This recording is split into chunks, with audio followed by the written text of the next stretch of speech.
पुलवामा को लेकर हमेशा से कुछ चीजें संशय के घेरे में रही हैं। 300 किलो आरडीएक्स कैसे आ गया, विमान से क्यों नहीं ले जाने दिया गया, जो रोड था, जो मेन रोड जिस पर यह काफिला जा रहा था, आर्टीरियल रोड्स को बंद क्यों नहीं किया गया, इतना इंटेलिजेंस इनपुट था, जैश की धमकी थी, उसके बावजूद भी सड़क से क्यों लेकर गए, और इस जांच का क्या हो रहा है। ये सारी चीजें संशय के घेरे में थी, अगाए बगाए इस पर चर्चा भी हो जाती थी।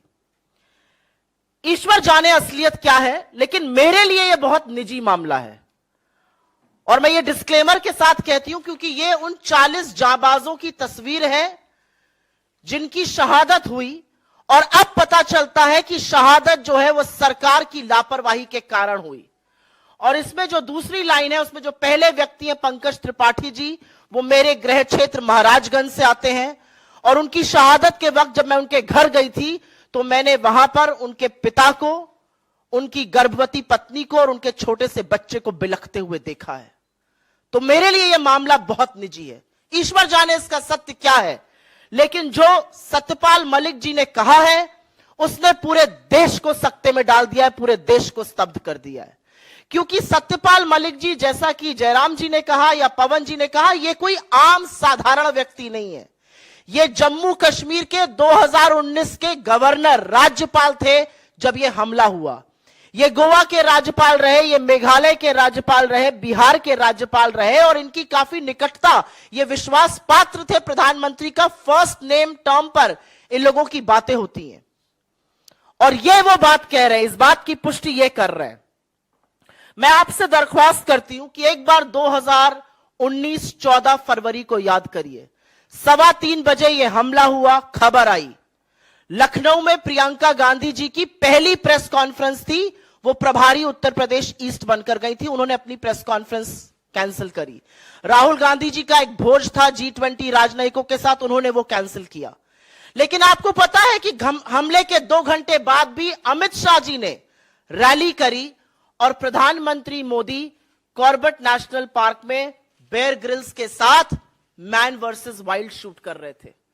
और यह शूट रुका नहीं, यह शूट शाम को लगभग 7 बजे तक चलता रहा, जिसके बाद सत्यपाल मलिक जी का यह कहना है कि उन्होंने सत्यपाल मलिक जी को फोन किया और पूछा क्या हुआ, और जब गवर्नर ने असलियत से उनको वाकिफ कराया कि यह हमारी लापरवाही के चलते, यह हमारी नाकामी है, एक गवर्नर को कहा गया तुम चुप रहो। और एक बार नहीं, उनको बार बार चुप रहने की धमकी दी गई और यह भी साथ में कहा गया अगर तुम कश्मीर पर बोले, इस मामले पर बोले तो मैं तुमसे मिलूंगा नहीं। यह सच जानना जरूरी है। और जैसा कि आपने इसमें देखा, जो हमने वीडियो चलाया था, 2500 सीआरपीएफ के जवानों को जम्मू से श्रीनगर जाना था, 5 विमान की दरख्वास्त करी गई थी, उसको तत्कालीन गृह मंत्रालय ने, गृह मंत्री राजनाथ सिंह ने रिजेक्ट किया था। और यही सच, अगर यह ना होता तो यह आतंकी जो साजिश थी यह नाकाम हो जाती। कुछ ज्वलंत सवाल हैं और यह सवाल आपके सामने इस मंच से उठाने जरूरी हैं। सीआरपीएफ के जवानों को हवाई रास्ते से क्यों नहीं ले जाया गया? मोदी सरकार ने उनको एयरक्राफ्ट देने की अनुमति क्यों नहीं दी? यह पहला सवाल है और इस सवाल का जवाब आज देश मांग रहा है, क्योंकि देश स्तब्ध है। ये 40 परिवार आज जानना चाहते हैं कि उनका जवान बेटा, उनका पति, उनका पिता क्यों शहीद हुआ, उसको एयरलिफ्ट क्यों नहीं किया गया। जैश की धमकी को, जैश ए मोहम्मद जिसने इसकी रिस्पॉन्सिबिलिटी ली, यह दूसरा सवाल है, उसकी धमकी को नजरअंदाज क्यों किया गया। और बाकी रिपोर्ट्स बताती हैं कि 2 जनवरी 2019 से लेकर 13 जनवरी 2019 के बीच में 11 इंटेलिजेंस इनपुट्स थे कि ऐसा एक आतंकी हमला हो सकता है। और उसके बावजूद भी 78 गाड़ियों के काफिले को, ये 1 या 2 गाड़ियां नहीं जा रही थी, सीआरपीएफ की 78 गाड़ियों के काफिले को सड़क के माध्यम से जम्मू से श्रीनगर ले जाया जा रहा था जब अवंतीपुरा पुलवामा में यह कांड हुआ। क्यों इंटेलिजेंस इनपुट्स को और क्यों जैश की धमकी को नजरअंदाज किया गया? तीसरा और बहुत बड़ा सवाल, और यह सवाल सब लोग पूछते हैं, 300 किलो आरडीएक्स से भरा एक गाड़ी टक्कर मारती है एक बस को और वहां पे स्वाहा हो जाता है सब। 300 किलो आरडीएक्स बॉर्डर एरिया में आई कैसे? कैसे? और जो गाड़ी उसको लेकर आई वो एक आर्टीरियल रोड से मेन रोड तक कैसे आने दी गई? पूरा सैनिटाइजेशन होता है रोड का। और आज ये सवाल है कि क्या हमारे सैनिकों की जान इतनी सस्ती है कि वहां पर कोई बंदोबस्त नहीं किया गया था? यह तीसरा बड़ा सवाल है।